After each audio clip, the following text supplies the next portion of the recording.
Hi everyone and welcome back to my channel, and today I want to talk about iOS 13.4.1, specifically on my iPhone 6s.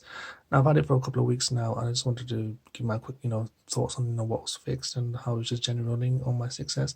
Now I did swap over from my daily driver, which was a Pixel 3, to this iPhone 6s just to see how it was, and so forth, how it ran with the new update and stuff like that. So let's just quickly go into the phone itself and just quickly look at the build number. So the build number obviously is 13.4.1 and it's 17E262, and you can see the model is iPhone 6s. Okay, on this update, there's two major things that was on this update that resolved to do with FaceTime. Obviously, anything older on iOS 9.3.6 or earlier and Mac OS El Capitan and earlier, FaceTime would not work. It would just not work at all. It would just probably just, you try to call somebody, it would just probably just freeze over and stuff like that, and it wouldn't work at all. So they resolved that on this build. The other issue that they resolved was obviously was the Bluetooth issue. When pressing 3D or haptic pressing setting and then tapping the Bluetooth, it wasn't working. It used to crash out before, where obviously just if you select Bluetooth it will just crash, but now it's working properly now. So if you just do like that, do that and press Bluetooth, it goes into it now. Before we used to do that, you just literally just crash out and go back to the home screen. So they fixed that now, so even when if you just do this and go back into it again, as you can see, it's resolved now. It was working correctly. As I said before, it used to go into it and used to crash out, and that's been resolved. There were some other updates on the iPads as well, especially on the 2020 iPads, the 11-inch and the 12-inch, where you should bring down control panel from the top right, and you would try to turn on the flashlight. It wouldn't work by the control center. That's been fixed on the new iPads, on the 2020 iPads. Also, on all iPads, they updated the Clips app with support for trackpad and mouse and some of the new stickers like that. And they've updated those iPads as well. Generally, the phone for me has been quite good. Actually, it's not too bad. Actually, it's been quite slick still to use. I mean, I'm quite surprised that this old phone, I think it's about 5 years old now, I think it is, or something, they actually still support it.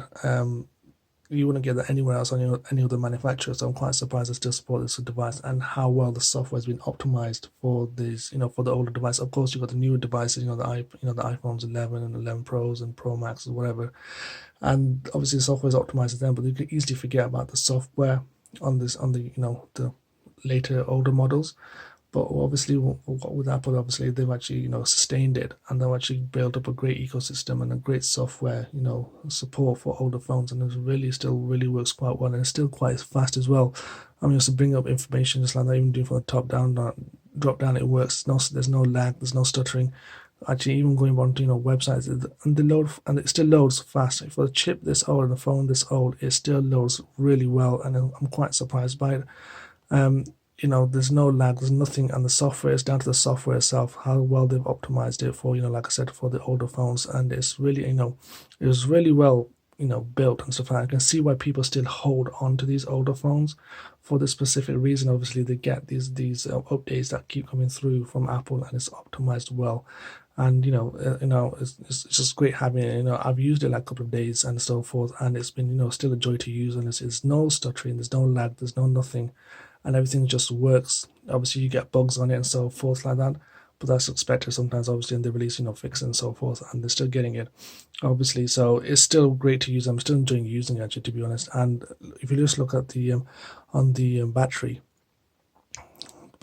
if we just load that up, the last 10 days it's not been too bad. Obviously, it's been manageable. I've been managing, obviously, throughout the day. I do depending on the usage, obviously, for each other person's individuality, how they use it, but I do tend to put on charge throughout the day to keep the battery up top, and it does obviously last me. So if I don't put it on charge, by the end of the day it'll probably get down to 20%, and obviously that just goes into safe mode. I have this settings set up to go into safe mode, stuff like that. But other than that, the phone's been fine. It's been great. This update really does work. So it's a really nice phone to use still so far, and it's not been that bad actually. And I've actually been quite surprised by the form factor as well. It fits really nice in your hand.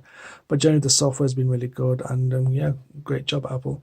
But yeah, that's just a quick overall view of my of the software that's been updated generally on 13.4.1 throughout all the phones, obviously down to the 6S.